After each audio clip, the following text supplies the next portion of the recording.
pessoal, tudo bem? Estamos aqui para mais um tema e a gente vai estudar agora educação integral em tempo integral. Analisar aí quais são os aspectos, os pontos, as informações que nós encontramos sobre esse tema nos concursos. Bem, então vamos lá. Começando educação integral em tempo integral, a gente tem um breve histórico, alguns pontos históricos que eu considero que são bem importantes. Primeiro, Manifesto dos Pioneiros de 1932.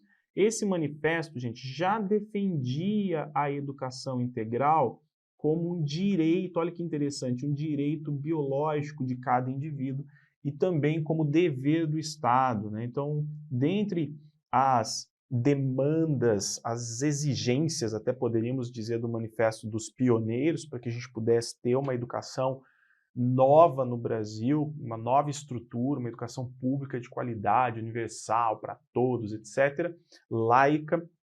Um ponto bem interessante defendido, a educação integral, e aí você vai associar como um direito biológico, tá? Caso isso apareça aí na sua prova. Um direito de todos.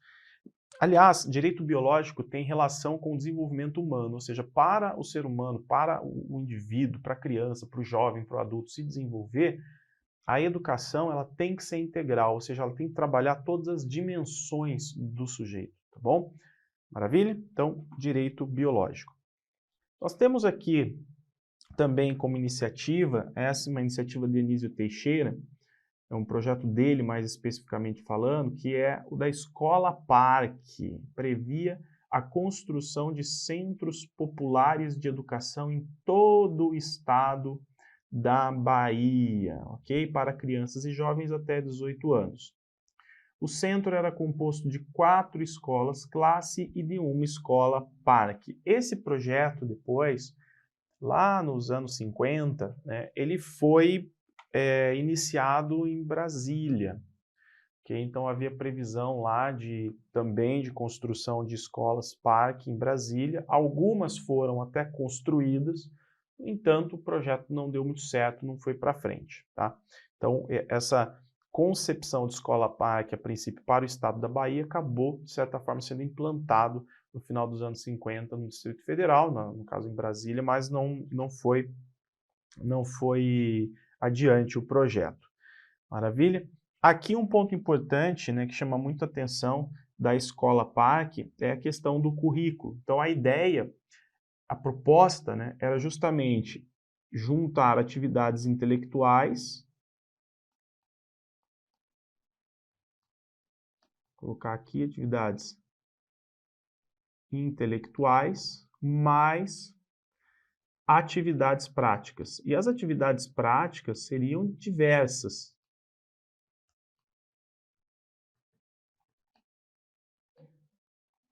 Atividades práticas, aí nós teríamos arte, música, teatro, atividades para desenvolvimento de habilidades em geral. Então, assim, muitas atividades práticas. Tá? Ou seja, nós estamos falando, inclusive, de uma integração curricular, não pensar apenas no desenvolvimento cognitivo, mas pensar também em muitas outras habilidades e competências importantes para o sujeito, tá bom? Então, maravilha, está aqui, atividades intelectuais, atividades práticas, essa seria a proposta curricular. O que mais? Aí a gente também tem, no histórico da educação integral no Brasil, né, e de tempo integral, o CIEPS, projeto do Darcy Ribeiro. Trata-se de complexos escolares que incluem gabinete médico e odontológico, bibliotecas, quadras de esporte, refeitório, etc. Então esse já é um projeto visto aí com bastante otimismo, acaba retomando o projeto da escola pública de tempo integral. Tá? Uma das características desse projeto seria a não reprovação, então havia essa preocupação em trabalhar com a não reprovação e oferecer mais tempo e condições de recuperação para os alunos, para eliminar justamente a ideia do fracasso escolar. Havia também a ideia de as famílias, né, dependendo das famílias, mães, crianças, enfim, pais, morarem dentro dos centros. E essa característica faz com que alguns autores, como por exemplo o Moacir Gadotti, vejam aí um certo assistencialismo, tá bom? No entanto, Trata-se de um projeto bem interessante. Na época, ali nos anos 80, né, um dos governadores que compraram a ideia foi o Brizola, no Rio de Janeiro. Então, trata-se de um projeto bem interessante. CIEPs, do Darcy Ribeiro, Centros Integrados de Educação Pública, tá? Coloquem aí, Centros Integrados de Educação Pública, muito preocupado com a alfabetização, com a formação do cidadão. Depois, com o Fernando Collor, vieram os CIACs, né? No caso, houve uma mudança aí do projeto, em vez de CIEPs, foram criados os CIACs. Fernando Collor sofreu impeachment e logo na sequência houve uma mudança aí da nomenclatura com os CAICs, com Itamar Franco. Tá? Os CIACs são Centros Integrados de Atendimento à Criança, tá? Esses aqui. Então coloquem aí, Centros Integrados de Atendimento à Criança. Já esse aqui muda um pouquinho o nome, né? Ele passa a ser esses Centros Integrados de Atendimento à Criança, se transformam em Centros de Atenção Integral à Criança. Aí coloca, segundo o governo, os CIACs estavam nascendo para fazer valer os direitos expressos pela Constituição Federal e pelo Estatuto da Criança e do Adolescente. Não eram apenas escolas, mas centros de atenção integral à criança, englobando no mesmo espaço educação escolar, saúde, cultura, esporte, creche, educação para o trabalho, proteção especial à criança e desenvolvimento comunitário. No entanto, o que acontece aqui é que, na verdade, né, os educadores mais críticos entendiam que havia aí não um projeto pedagógico, mas um projeto promocional, para promover a criança, para oferecer ali condições mínimas, principalmente para as crianças que estariam em condições sociais desprivilegiadas. Ou seja, os CIACs e os CAICs teriam caráter assistencialista. Aqui esse caráter assistencialista é muito mais marcante do que, por exemplo, no CIEPs do Darcy Ribeiro. Tá? Então, a crítica que se tem a esse projeto é justamente isso, caráter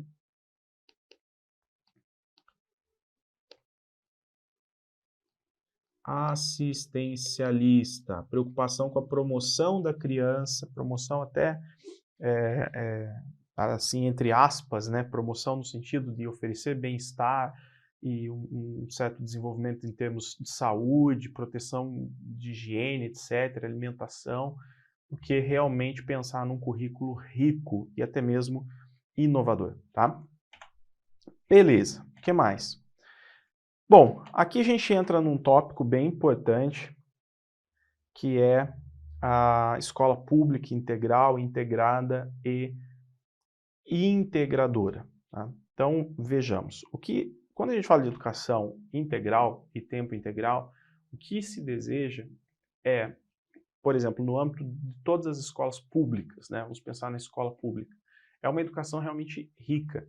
Então, a educação integral é uma educação completa, que concebe o sujeito de forma global, integral, holística, e oferece um processo educativo condizente com essa concepção, que também seja global, também tem esse caráter holístico, né? Ou seja, nós estamos pensando em todos os aspectos da formação do sujeito.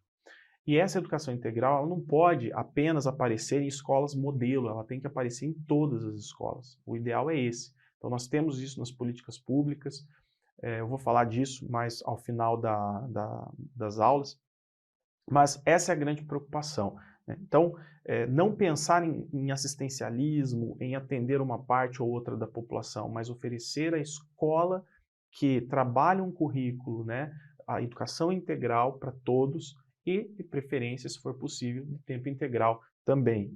Esse é o grande objetivo. Então tá aqui, a escola pública integral, integrada e integradora. Vamos trabalhar esses aspectos. A escola pública precisa ser integral, ela precisa ser integrada e ela precisa ser integradora.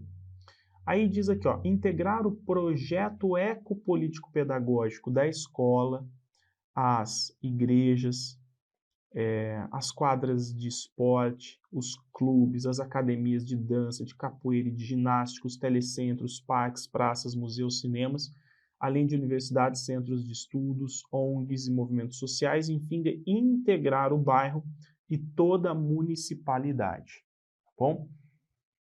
Então, nesse caso, nós estamos falando, por exemplo, de projetos existentes como da cidade educadora. A escola se articulando, a educação formal se articulando, a educação não formal e também informal. Quando a gente fala disso, né, vou colocar aqui, ó, integração.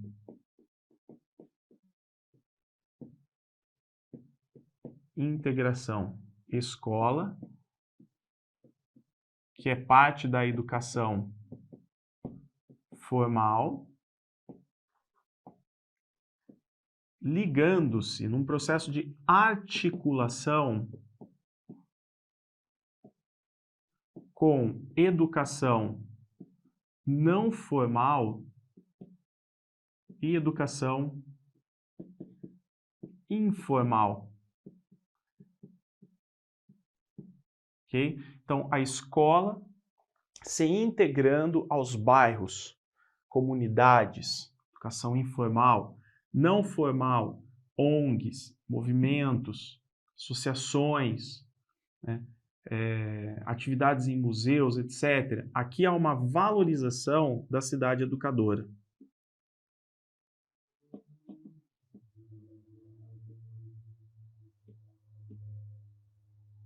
Da cidade educadora. E a ideia clara de que, hoje em dia, principalmente, a escola sozinha, isolada dos diversos contextos socioculturais, não consegue oferecer uma educação integral aos alunos. Essa articulação é necessária. Aliás, a cidade educadora é algo importante também do ponto de vista de resgate. É preciso resgatar a cidade e os espaços públicos que foram tomados por indústrias, pela violência, pelo trânsito, pelos problemas ambientais. Tá? Isso seria uma outra questão a ser discutida aqui, ok? Vamos lá, voltando. Desenvolvimento da educação integral. Desenvolvimento da educação integral. Aliás, pessoal, tem uma coisa que eu preciso falar para vocês, que é o seguinte, né? Quando a gente fala de educação integral, aqui nós falamos de integração, mas vamos colocar aqui, ó, educação integral. Existem dois aspectos, né? Na verdade, duas dimensões que precisam ser trabalhadas. Uma dimensão quantitativa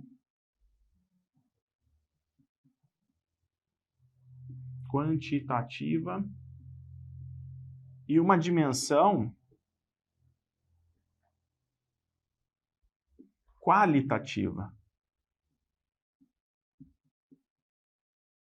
Quantitativa e qualitativa, ok? O que seria dimensão quantitativa? Inclusive, é importante pensar isso dentro da escola. Atividades, número de atividades, materiais, recursos, profissionais acompanhando as crianças, tempo, mais espaços, mais estrutura, mais recursos, mais profissionais, mais atividades. Quantitativo. Qualitativo. Diversificação das atividades, diversificação da formação dos profissionais, diversificação do currículo de forma geral, diversificação dos objetivos, né? Então, não apenas ampliar objetivos, mas diversificar e entender a importância desses objetivos para a formação do sujeito, diversificação dos espaços, aqui no aspecto qualitativo, para que as experiências sejam experiências mais ricas, mais significativas. Então, um ponto interessante é que a educação integral, vamos supor que a escola não dispõe ali de tempo integral, ela não tem ainda isso regulamentado, o sistema não regulamentou, não tem isso no projeto político-pedagógico dela, ela não trabalha em tempo integral. Mesmo assim, mesmo não trabalhando em tempo integral, ela pode se preocupar com a dimensão quantitativa e qualitativa.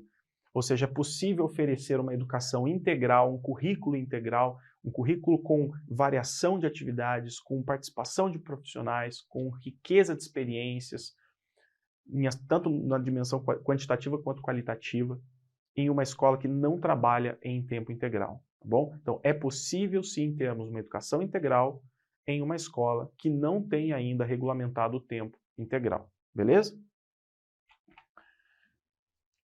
Aqui, desenvolvimento da educação integral. Maria Helena Guimarães de Castro diz: é impossível desenvolver educação integral sem articulá-la com a saúde, com assistência social, com o esporte, a cultura, as políticas de formação profissional e geração de renda. Ok? Então, se eu estou pensando em educação integral, eu tenho que pensar assim, o meu aluno, ele precisa permanecer na escola por mais tempo, né? Então, permanecer na escola envolve o quê?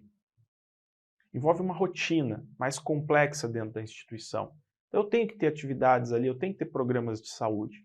Eu tenho que ter, por exemplo, muito bem efetivado o programa do transporte escolar, da alimentação, né? Então, tudo isso tem que ser discutido junto com o projeto de educação integral e de tempo integral, inclusive, né?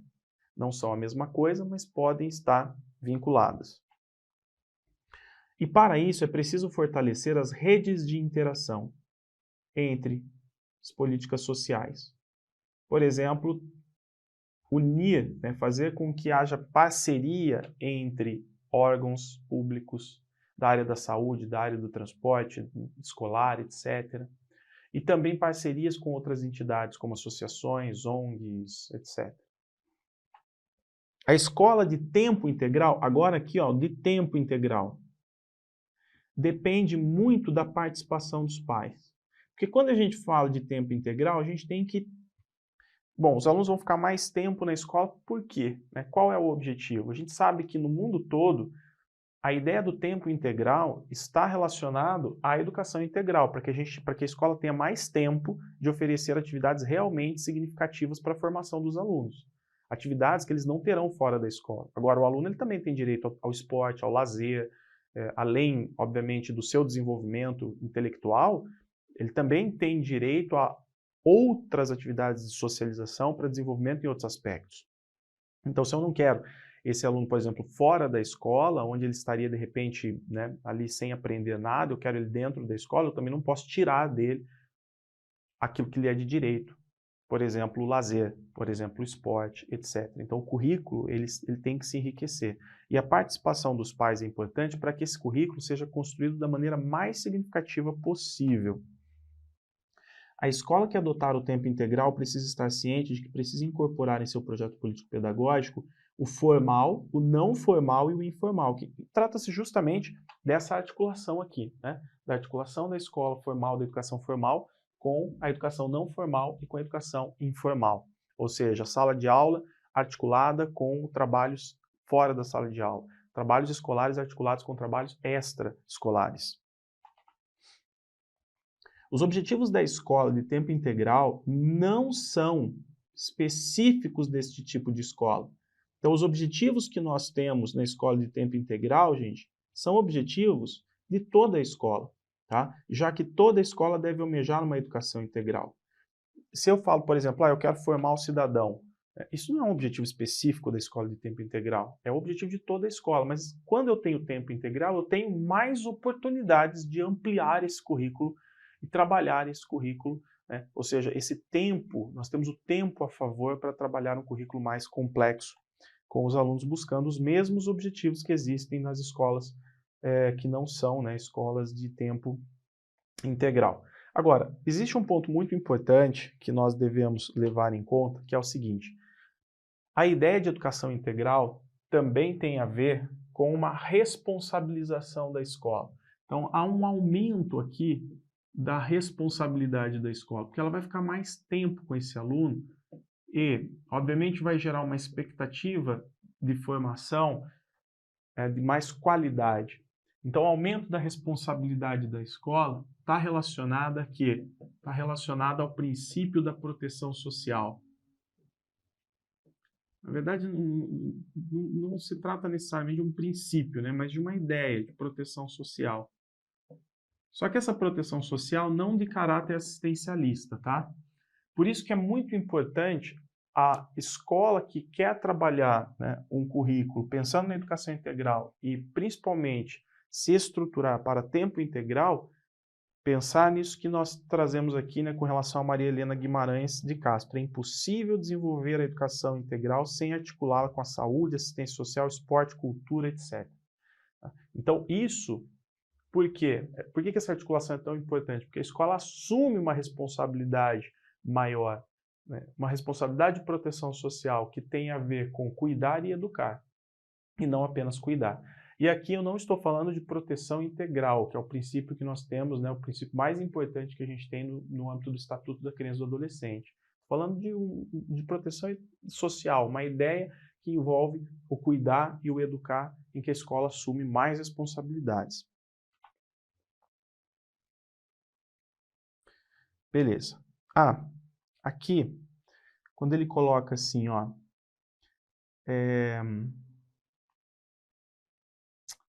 não, cadê? Aqui, redes de interação, né? Isso aqui é um outro ponto importante também. Por quê? Porque a escola, gente, ela precisa compreender o contexto criticamente. Então, dependendo do contexto em que ela se encontra, ela vai saber quais são os problemas e os dilemas que nós enfrentamos. Então, o nosso público, o público que nós atendemos, os alunos que nós atendemos, quais são os problemas que eles enfrentam num determinado contexto?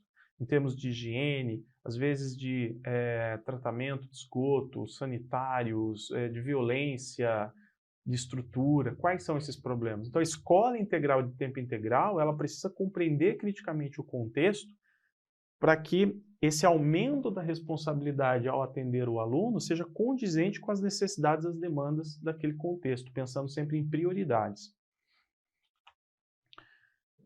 Tranquilo, né? Agora vejam aqui, ó. BNCC, o compromisso com a educação integral. Então, quando a gente fala de BNCC, a gente também pensa na educação integral. Ó. No novo cenário mundial, reconhecer-se em seu contexto histórico e cultural, comunicar-se, ser criativo, analítico, crítico, participativo, aberto ao novo, colaborativo, resiliente, produtivo e responsável requer muito mais do que acúmulo de informações. Então, quando a gente pensa na educação integral, a gente pensa na ruptura com a educação bancária, na ruptura com a educação de mera transmissão de conteúdos. Nós estamos pensando numa educação voltada para o novo, né? Voltado para esse novo contexto em que novas competências, habilidades são necessárias e a gente tem isso expresso, por exemplo, na BNCC. Então, aqui, nesse novo cenário mundial, o que é necessário? Desenvolvimento de competências para aprender a aprender, saber lidar com informação cada vez mais disponível, atuar com discernimento e responsabilidade nos contextos das culturas digitais, aplicar conhecimento para resolver problemas, ter autonomia para tomar decisões, ser proativo para identificar os dados de uma situação e buscar soluções, conviver e aprender com as diferenças e as diversidades. Tá? Então, a educação integral, ela deve estar comprometida também com esse contexto mais global. Eu não posso simplesmente pensar em educação integral no sentido de oferecer reforço. Eu vou dar reforço, eu vou dar mais conteúdos, sempre focando o quê? Transmissão de conteúdos e desenvolvimento meramente cognitivo e intelectual. Todos esses aspectos devem ser levados em conta. Educação básica deve visar a formação e ao desenvolvimento humano global, o que implica compreender a complexidade e a não linearidade desse desenvolvimento, rompendo com visões reducionistas que privilegiam a dimensão intelectual cognitiva ou a dimensão afetiva. Quer dizer, eu não posso... E aqui, pessoal, quando a gente fala de concepções, dimensão intelectual seria, por exemplo, a educação tradicional. Educação tradicional focada apenas em dimensão intelectual, cognitiva. E no caso da dimensão afetiva, nós teríamos, por exemplo, a educação renovada, principalmente a não diretiva, né, a humanista de Carl Rogers. Então é como se fosse uma crítica indireta aqui, né? Então aqui, ó, quem que privilegia a dimensão intelectual? A educação tradicional. E a dimensão afetiva? Educação renovada, diretiva e não diretiva, né? A renovada, diretiva e não diretiva, óbvio que com uma certa ênfase aí na humanista não diretiva de Carl Rogers. Tudo bem? Logo, quando a gente fala de educação integral nessa perspectiva, nós estamos falando de uma educação transformadora, crítica, que tem como bases aquilo que se defende, por exemplo, na tendência crítico-social dos conteúdos, histórico-crítica, ou seja, de ensinar conteúdos, a necessidade de ensinar conteúdos pensando na formação do sujeito, na educação, na formação integral do sujeito, e no caso trabalhando conteúdos, atividades, experiências sempre vinculados à prática social. Por quê? Porque eu quero a formação crítica, o processo de emancipação ele é necessário, né? Principalmente quando a gente fala de países de terceiro mundo, sociedades desiguais. Aqui diz assim, ó, independentemente da duração da jornada escolar, o conceito de educação integral com o qual a BNCC está comprometido se refere à construção intencional de processos educativos. Então, mais uma vez, a gente tem essa informação que promovam aprendizagens sintonizadas com as necessidades, as possibilidades e os interesses dos estudantes e também com os desafios da sociedade contemporânea. Isso supõe considerar as diferentes infâncias e juventudes, as diversas culturas juvenis e seu potencial de criar novas formas de existir, tá bom? Mais uma vez, nós estamos falando do aumento da responsabilidade da escola nesse processo, no cumprimento da sua função, na necessidade de articular a educação formal com a educação não formal e informal, e, independentemente da escola trabalhar com o tempo integral, construir um currículo de educação integral, tá? Tomando como base as dimensões quantitativa e qualitativa. Tudo quanto é livro, autor, documento, vai trazer justamente essas discussões para nós. Contextos educacionais. Voltando ao que nós já falamos, então a gente tem os contextos mais formais, como os escolares, sala de aula, biblioteca, escola, são importantes para a formação integral do sujeito? Com certeza. Então são contextos onde são ensinados os conteúdos considerados escolares. No entanto, como já falamos, a necessidade de articulação aqui aos contextos educacionais não formais, que são os não escolares, com atividades extraclasse, fora do espaço físico da escola. São aqueles onde, em princípio, não são discutidos conteúdos escolares, como loja, horta, espaço religioso. Não é discutido conteúdo escolar, mas nós vamos integrar atividades importantes para a formação do sujeito. Ou seja, tanto os contextos educacionais formais quanto os não formais oferecem atividades organizadas, planejadas e intencionais que contribuem para a formação do cidadão, para a conquista, para o alcance dos objetivos gerais mais amplos. Educação no contexto educativo tradicional, desgastado, ou seja, manter o aluno só na escola e ter a ideia de que a escola ainda tem o monopólio do conhecimento, isso é como se fosse, né, dar murro em ponta de faca. Quer dizer, se nós mantivermos a escola, pensarmos a escola sempre nesse sentido, a escola fora da sociedade, a escola preocupada apenas com o desenvolvimento intelectual e cognitivo, a escola preocupada apenas em formar o sujeito para passar no vestibular, por exemplo, a escola preocupada apenas com conteúdos, com exames, essa escola está se tornando cada vez menos interessante para os alunos, né? Então nós precisamos mudar, a gente precisa transformar o contexto educativo, romper com o contexto educativo tradicional e pensar a escola com base num novo contexto. No caso de espaços não escolares, aqui a gente tem uma lista de possibilidades que de repente pode aparecer nas provas, tá bom? Não vou ficar lendo aqui, mas é interessante. Aprendizagem significativa. Tudo isso, gente, olha para a aprendizagem significativa. A experiência cognitiva é caracterizada por um processo de integração, no qual os conceitos novos se integram com os já existentes na estrutura cognitiva, integrando o novo material e, ao mesmo tempo, modificando-se. Aqui tem a ver com atividades curriculares ricas, como, por exemplo, né, a gente vai falar sobre urbanização numa aula de geografia, e a gente pode, num passeio pela cidade, fazer com que o aluno tenha experiências significativas e críticas. Um passeio no shopping com o professor é diferente do passeio no shopping com os pais. Inclusive, muitas crianças nem conhecem shopping, não é? Mas vejam que se o professor está trabalhando, por exemplo, essa ideia de ocupação dos espaços públicos, de privatização dos espaços públicos, etc., nós estamos falando do quê? De espaços em que poucas pessoas entram, em que para entrar e consumir ela precisa ter poder econômico, Então, se o professor faz uma visita com os alunos num shopping, em lojas, etc., isso contribui muito para que o aluno entenda o conceito de novo cenário urbano, de capitalismo, de privatização de espaços públicos, dentre outras coisas. Então, essa aprendizagem se torna muito mais significativa.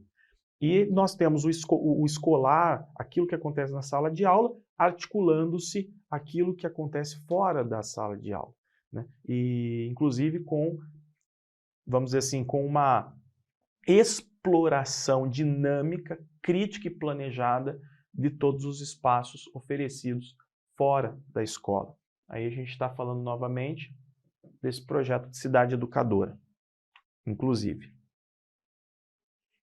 O objetivo de atividades em espaços não escolares seria o quê? A compreensão de que aprendemos nas mais variadas situações e com as mais variadas pessoas, não apenas com professores. É até interessante, porque a escola, humildemente, né, ela mostra para os alunos que ela, apesar de ser uma instituição importantíssima para a formação do aluno, ela não é a única detentora do conhecimento, mas ela promove contatos e relações ricas, experiências ricas das crianças com outras pessoas e instituições que também geram informação e conhecimento. Ainda, como pensamos a infância e a adolescência populares? Porque assim, pessoal, a ideia de educação integral pública está preocupada principalmente, né, com as camadas populares, com aqueles que precisam da escola, precisam inclusive de mais tempo dentro da escola para ter aquilo que as famílias não oferecem. Não oferecem em que sentido? Muitas vezes a escola é que vai oferecer realmente o pensamento crítico, a formação, a alfabetização. Tem crianças que vêm já de famílias de classe média que já entram na escola sabendo ler, escrever basicamente, tendo conhecido uma série de espaços públicos, participado de eventos culturais, etc., com uma certa consciência de mundo. Muitas crianças não, elas precisam da escola. Então, quando a gente pensa no projeto de educação integral, de tempo integral, é muito voltado para as classes populares, né? Então, a gente tem um pensamento bem progressista aí. Dependendo de como vemos e pensamos os educandos em infância e adolescência populares, destinatários dos programas, daremos uma direção ou outra, priorizaremos umas atividades ou outras, umas políticas ou outras, tá? Então, Miguel Arroyo traz essa reflexão que nós precisamos organizar currículos, espaços, etc., pensando nas diversas infâncias e adolescências populares. Tendência. Qual é a tendência? Pensá-los tendo como referência as representações sociais tão arraigadas em nossa cultura política segregadora, inferiorizante e preconceituosa. Ver o povo, os subalternos, como foram e continuam sendo vistos ao longo de nossa formação social, política e cultural pelo lado negativo, carentes de cultura, de racionalidade, com problemas mentais, de aprendizagem, lentos, desacelerados, desmotivados, indisciplinados e violentos. Bom, aqui eu vou dar um exemplo. Vamos supor que a gente fala em educação integral para classe popular, pensando na classe popular. E aí o currículo traz como inovação o seguinte: inovação, reforço. Vou dar reforço para aquele aluno que está com dificuldade complementar os seus estudos. Não estou preocupado com a cultura, com a manifestação cultural dele, com a formação, por exemplo, estética, artística, nada disso. Estou simplesmente preocupado em tirar essa pessoa, essa criança, esse adolescente, da sua miserabilidade intelectual. Vamos pensar dessa forma, poeticamente falando, tá bom? Então eu entendo que esse aluno ele tem dificuldades, ele é um miserável intelectual, e eu vou oferecer ali suporte, complementações, etc. Que são medidas que se tornam, inclusive, segregadoras, não é? Porque isola o aluno de um contexto geral, isola esse aluno para dar reforço. Bom, então se eu pensar dessa forma, eu estou indo de acordo com essa tendência criticada por Miguel Arroyo. Logo, quando a gente fala de educação integral, nós temos que pensar nesse sujeito enraizado na cultura, que é reprodutor de cultura, mas é produtor de cultura também. Então eu não estou pensando em formar a pessoa, por exemplo, sem perspectiva de vida para o mercado de trabalho. Eu não estou pensando em simplesmente dar reforço para quem tem dificuldade na escola porque vem de um meio desprivilegiado, socialmente falando. Não, nós estamos pensando em formar o sujeito na sua integralidade, oferecer todas as experiências culturais, estéticas, artísticas, intelectuais, afetivas, etc., por se tratar de um direito desse sujeito, né? Sem pensar em padronização e estereotipação do processo educativo. Tá bom? Então, o currículo ele não pode ser refém desse pensamento que o Miguel Arroyo chama de segregador, inferiorizante e preconceituoso. Educação integral e currículo integrado. Pessoal, vejam lá. Em geral, a educação integral significa uma ação educacional que envolve dimensões variadas e abrangentes da formação dos indivíduos. A educação integral indica a pretensão de abarcar diferentes aspectos da condição humana. Então, eu olho para o ser humano não apenas como um produtor, alguém que vai servir ao mercado, ou apenas aquele que precisa se desenvolver no aspecto cognitivo. Eu vejo o ser humano de forma ampla, global, né? Que tem necessidade de desenvolvimento cognitivo, emocional, societário, cultural. Quando referida à educação escolar, a educação integral apresenta o sentido da religação entre a ação intencional da instituição e a vida em sentido amplo. O grande sentido da educação escolar integral é esse, né? É eu pensar não apenas o conteúdo, mas fazer uma ligação do currículo e da ação intencional com a vida em sentido amplo, ok? Bem tranquilo isso, não é?